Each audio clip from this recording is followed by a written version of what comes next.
Bonjour à tous, aujourd'hui je vais vous parler de la réforme du 100% santé qu'on appelle aussi reste à charge zéro.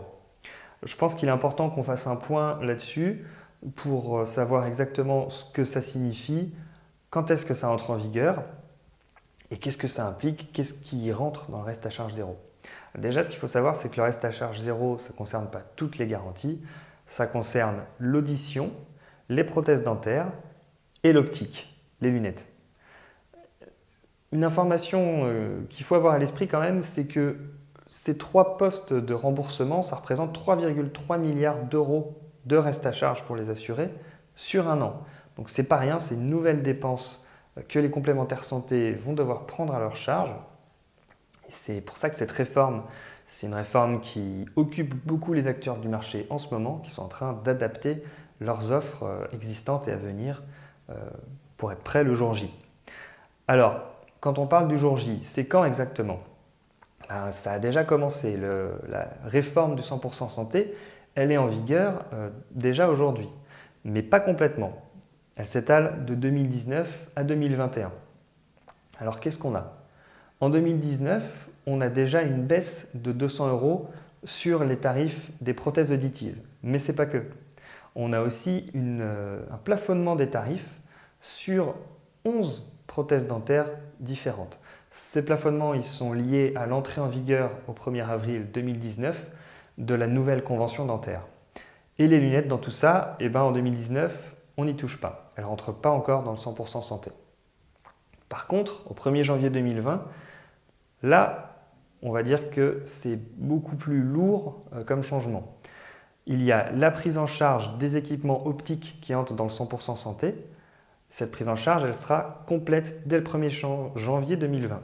Et en plus de ça, en dentaire, toutes les prothèses couronnes et bridge qui sont concernées par le 100% santé vont rentrer dans cette prise en charge intégrale.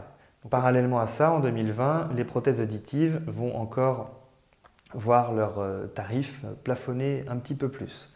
Et c'est finalement au 1er janvier 2021 que les prothèses auditives qui entrent dans 100% santé pourront être entièrement prises en charge par les complémentaires santé. Donc, on voit qu'il y a quand même une entrée en vigueur progressive, mais c'est vraiment le 1er janvier 2020 qui est une date clé pour le marché. D'ici là, il faut vraiment que toutes les offres du marché qui existent ou qui sont en préparation soient adaptées à cette réforme. Alors, qu'est-ce que ça veut dire exactement un équipement optique 100% santé, un équipement dentaire? Alors, il faut savoir qu'il y a plusieurs catégories d'équipements qui ont été créées. En optique, par exemple, on a des verres maintenant qui sont dits de classe A ou de classe B. Un verre de classe A, c'est un verre qui fait partie du panier 100% santé. Un verre de classe B, c'est un verre qui n'en fait pas partie. Donc, tous les verres de classe A seront dans le 100% santé. En parallèle, les montures qui sont destinées à entrer dans le 100% santé verront leur tarif plafonné à 30 euros. Du côté du dentaire, on a trois paniers de soins différents. Un panier 100% santé, un panier qui aura un tarif maîtrisé en moyenne et un panier qui sera entièrement libre. Donc seules les prothèses dentaires du panier numéro 1 rentreront dans le cadre du 100% santé. Et enfin en auditif, on aura deux catégories d'équipements. Une catégorie qui rentrera dans le 100% santé et une catégorie qui en sera exclue. Il faut savoir que pour l'optique, le dentaire et l'auditif, des listes ont été publiées officiellement, des nomenclatures qui détaillent quels sont les matériels qui rentrent dans la réforme du reste à charge zéro. Voilà, j'espère que vous avez tout suivi et je vous retrouve très prochainement pour une nouvelle vidéo sur la lisibilité des garanties qui est un engagement récemment pris par l'UNOCAM. À très bientôt.